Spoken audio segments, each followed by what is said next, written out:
Father, and of the Son, and of the Holy Spirit. Amen. You please be seated. In all the gospel readings, especially for Easter morning, Mary Magdalene is given a very prominent place. So she obviously occupied a leading role in the early church. And here and the description here that we have of her encounter of Christ is very important.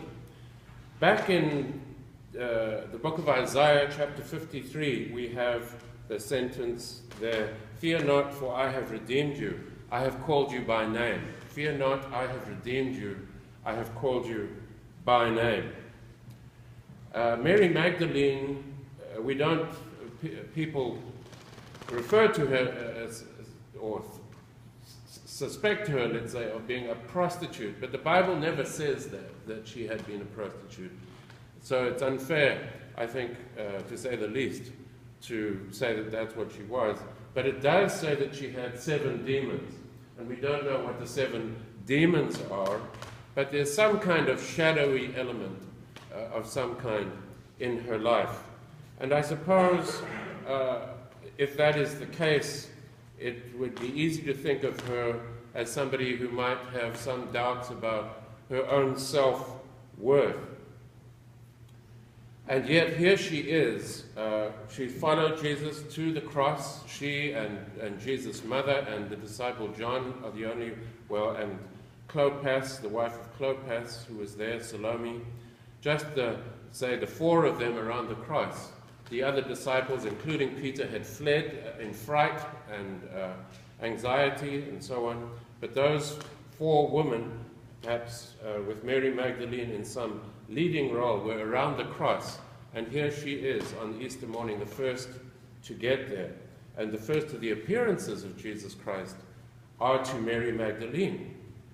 And here it's a wonderful account here in John's Gospel. There are sort of many different nuances to his encounter with Mary Magdalene here. But she doesn't recognize him, but it is when he calls her name, Mary, that she immediately she says to him, Rabboni, which means teacher, or my great one, my great one. And that reminds us of that verse from Isaiah, "Fear not, I have redeemed you, I have called you by name." Another one of the most important readings in the Easter Vigil, which begins last night and really stretches through till now. One of the most important readings that there is the one from Exodus, which recounts the Exodus from Egypt, and it's used in the Passover service, which is also at this time of the year. So there you have Moses, who plays that key role at the absolutely critical part of this Hebrew scriptures, the Exodus of the Jews from Egypt. And Moses, likewise, is called by name by God and sent out, and he leads the children of Israel. So here we have Mary Magdalene called by name, and she becomes that wonderful high standing that she has, the first person that Jesus sends on a mission. He says to Mary Magdalene, "Go and tell my Peter and the other disciples." That makes her the first apostle, because the word apostle means somebody who is sent. She's not normally counted among the 12 apostles, but she is. Here she is the first person to be sent. A woman in the Gospels is the first of the apostles. So Mary discovers, as Jesus calls her by name, no longer is she the shadowy person with the 7 devils, but now she has discovered her freedom in Jesus Christ, and he sends her as the first representative of his body, the church.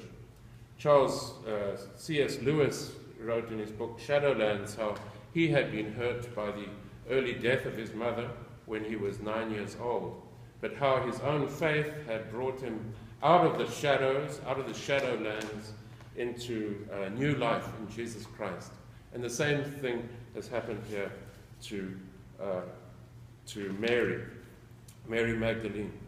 So I think here the call to us today, as we come to Easter, to the empty tomb, is to be also to listen for Jesus Christ calling our name, that we too can be released from our shadows. Fear not, for I have redeemed you. I have called you by name.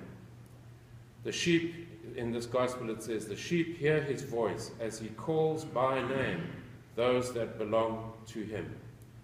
So can you hear the resurrected Jesus calling your name this morning? In the name of Christ, amen.